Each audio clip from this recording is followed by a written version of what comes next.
Let's look at the Paladin point of sale inventory control system. A single click on the inventory button on the top of the default page launches the inventory application. Let's begin the overview with recall of a common item to our hardware stores. Let's look at some of the fields that are displayed, some of the information present on this item. Across the top of the screen, we have quantity on order, quantity defective, stock on hand. How many items do we currently have for sale? Dropping down the screen, we see that in the last year, we've sold 266 of these. We've made a gross revenue of $256, and people generally buy these 2 at a time. A little lower on the screen is a 3-dimensional sales graph of the last year's activity on this product, arrow indicating the current calendar week we're in, and to the right of that is the forecast of what we're going to do in the next 4 weeks. Very informative, interesting information looking at when products sell. This item obviously has a dual seasonality, a pretty strong period running from early May through September, and another period running from December into late March. Every product in your inventory has a seasonality, maybe multiple peaks, maybe complicated, maybe interesting, but there is a pattern to how products sell. And this picture helps display those patterns to you. Left-hand side of the screen displays a lot of information that generally hasn't been available in an inventory control system. By way of explanation, we need to talk about our inventory control theory and how we implement that in your store. And while you are a store owner and a store manager, more appropriately, you are an investor. Instead of doing something simple, like investing in stocks and bonds, you chose to invest in 25,000 to 50,000 different individual investments, all of which still need managed, all need cared for, reviewed, evaluated, updated, and occasionally released or eliminated. It has been humanly impossible to keep track of that many individual investments. And what has happened over the years is people have fallen away from the investment theory or investor theory back into a storekeeper or shopkeeper. Well, we're going to move you back into the realm of the individual investor. We're going to keep track of how every single item in your investment portfolio, your hardware store, is performing. We're going to show you every time you look at an item what your current investment is in this product, what the gross profit is that you've received on this product in the last year, what your current gross margin return on investment is on this item. And while this is a rather unusual, quite spectacular item, the information is important nonetheless. Next block is forecast. We have asked the system to evaluate what we would need for the next 14 days of existence in our store. Well, given the fact that we have 12 on order, 13 on hand, the system is saying that we don't need to buy any of these, and consequently the resulting cost of 0 is appropriate. What the system is telling us is that we have 16 more of these than we need for this time of year. While this product is relatively inexpensive, the system is indicating we have $2.26 invested in product that isn't going to give us any additional sales. We'll look at some products in a few moments that have some rather dramatic results from overstock conditions. Last item on the page is shrinkage. Everybody's inventory shrinks. Some of it disappears into thin air. Some of it walks out under someone's coat. Some of it is because of supplier misshipments or misinvoicing. But unfortunately, everybody's inventory gets smaller on its own. What has never been available is the appearance of how much shrinkage is occurring on an item and the dollar value impact that's having on your investment. In this product, through multiple product cycle counts and stock checks, we've identified in the last year we've lost 33 of these items, which represents a loss of $4.67. While, again, because this is such a low cost item, it's not too big a hit, but we'll show you some items that it has been a pretty substantial hit with only a few items lost. Let's look at some of the other information available. Okay, we've lost 33 of these in the last year. Has it been recent? Is it perpetual? Is it gradual? I clicked on the magnifying glass, and up comes the detail of all the stock count information. Here's all of the dates that we've done stock counts. The time, the employee, the terminal, the method. All of these have been done by hand as opposed to using the RF unit. We show the adjustment that was made to inventory, the resulting stock on hand, the cost of inventory at that moment, and an extension of what that change is doing to your bottom line. And again, naturally, all the columns are sortable. One of the very strong points that we can bring to your store is identification and control of products that aren't doing as well as they need to do. We call them sleepers, items that are sitting there innocently enough on your shelf that look like all the other product, but they're not performing the same. It is hard to identify these by looking at your shelf. Nearly impossible to link them together with other products in the same merchandise class or groupings. Let's show you a couple of examples. I'm going to tap Escape to clear the screen here. And we're going to go back to our beloved advanced search, and we're going to look for a couple of items. I'm going to do a keyword search for bulb soft white. Enter. All items from inventory with the two words bulb and soft white are displayed on the screen. We're going to sort these by description. Alt-R, and I'm going to sort a second time to sort in reverse order. And the top two items are the ones we're interested in. The first item here is a 4-pack of 75-watt bulbs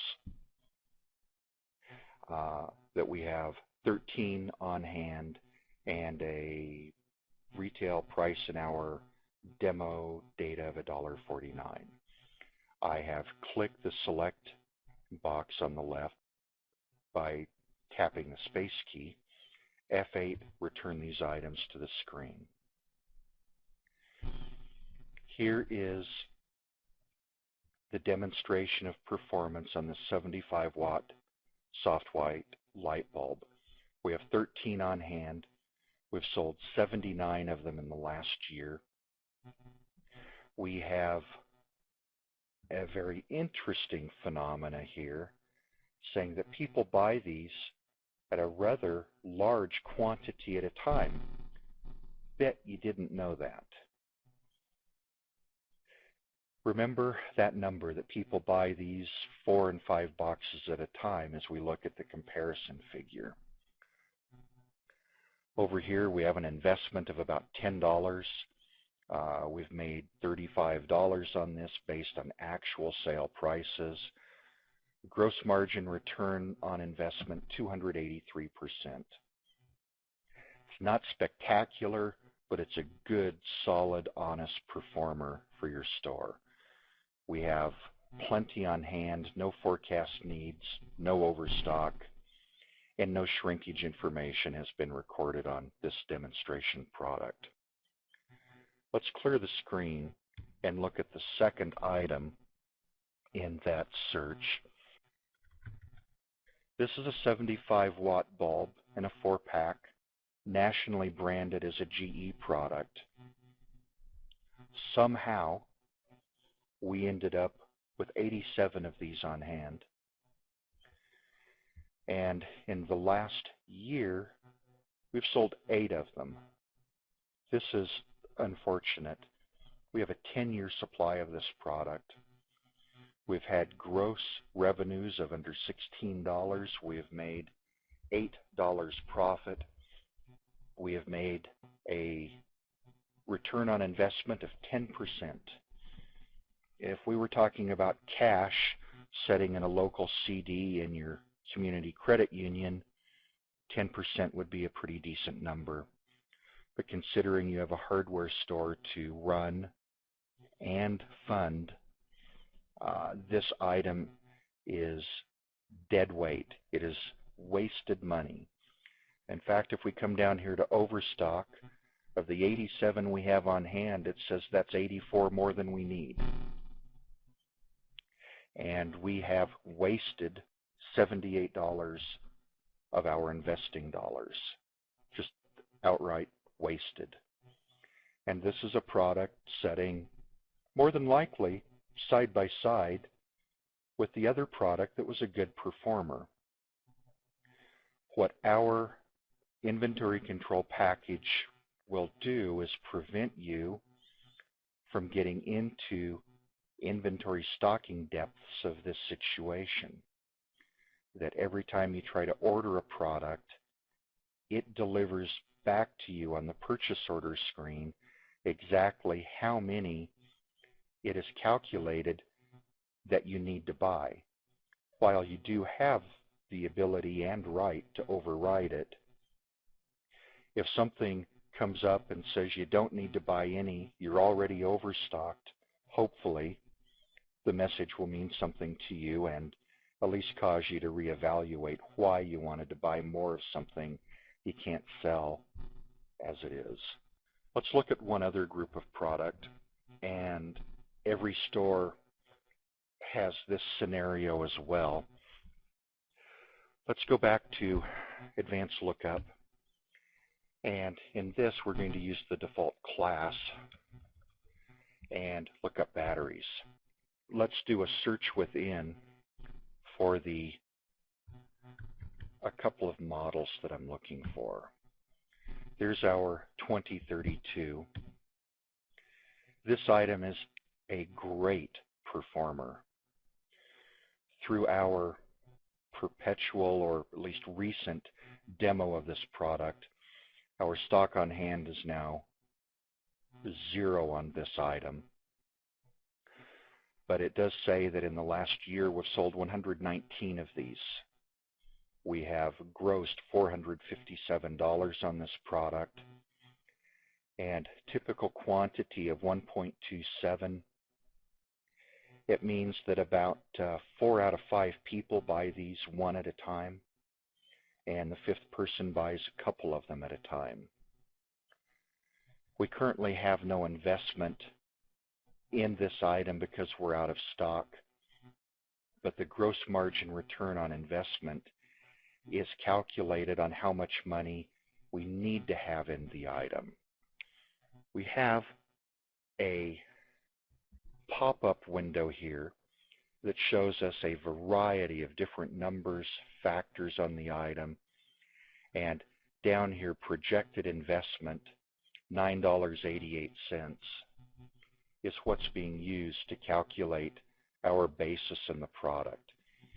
If we're out of stock or have too little stock to supply the demand, we do not increase the return on investment because we know the trend isn't going to continue if you don't have product to sell. Now, this is the first item that our forecast needs calculator has projected a need. Right now, this instant, we need to buy 13 of those and invest $9.88 in this product's future. Well, that's exactly what we saw from our pop-up of $9.88 investment depth in this product. Since we're needing to buy product, we obviously have no overstock, and we've had a loss of 12 of these over the last year. So on this item, we've taken a hit of nearly $10 of theft on this item. Well, fortunately, we've made quite a bit of money on the item, but still, that's quite a few to lose. Losing an average of one a month of these, we may need to evaluate where the display is placed or exactly what services we offer customers in picking these out. Let's jump to the opposite end of the lithium battery display. Look for the sleeper item that we talked about hiding in the midst of good inventory. Here's an item on the same rack, same carousel. This item displays a 2450 lithium battery, which for all intents and purposes is easily quantified as a sleeper. We have 19 on hand. We've only sold 3 in the last year. We have $27 invested for a $13 profit, a return on investment of 50%, nowhere near what needs to be accomplished in a hardware store. Looking at the other financial information of the 19 we have on hand, our financial calculator says that you have 18 more of these than you need. $25 wasted on this item. If you realize the significance of the sleeper or slow-moving items in your store, the realization of how much money is tied up in this non-moving product is frightening. Between the one GE light bulb and this lithium battery, 2 items in your store, we have $100 that we've spent that we're getting no benefit out of whatsoever, other than you did get to claim both as income and pay income tax on them, which for most folks isn't a very positive event, but from an investment standpoint, they're absolutely not performing. Let's look at a little bit of the order control. Let's look at our paintbrush again, our item that we have overstock on right now. Let's tap page down to move to order control. What we have displayed here is we buy these 48 at a time. At some point, someone has typed in a value of 50 as a minimum forced order point and a maximum of 999.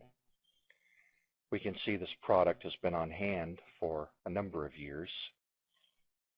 And over here we have a factor of 200%.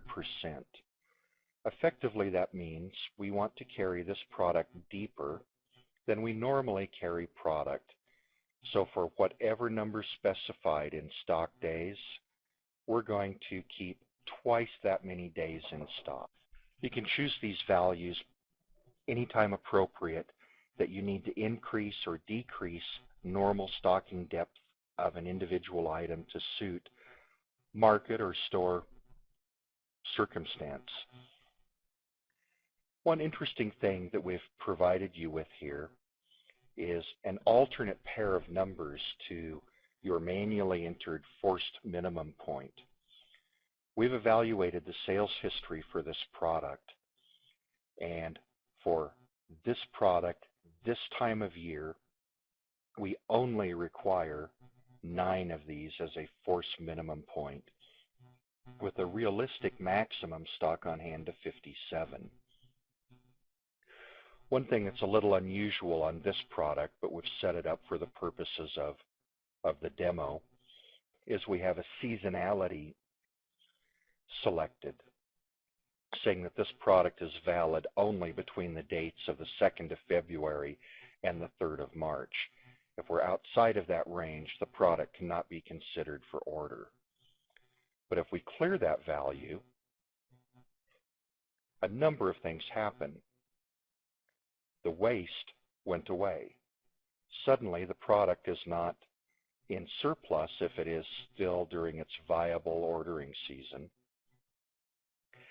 And all of the reorder calculations have been updated to affect the difference between out of season, can't order it at all, to in season. Very powerful.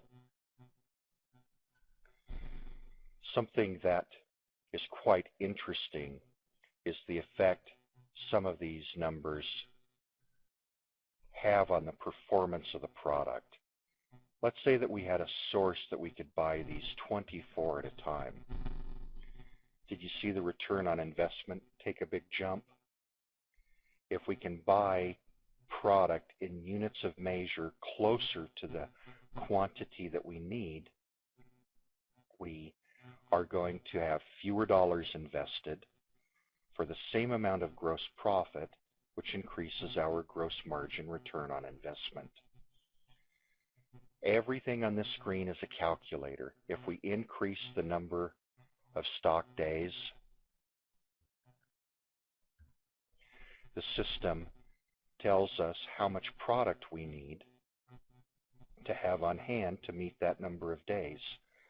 Notice that with the increase of stocking days to 40, the huge hit our return on investment made. More dollars invested for the same amount of gross profit is a lower return on investment. A lot of power here, a lot of capability.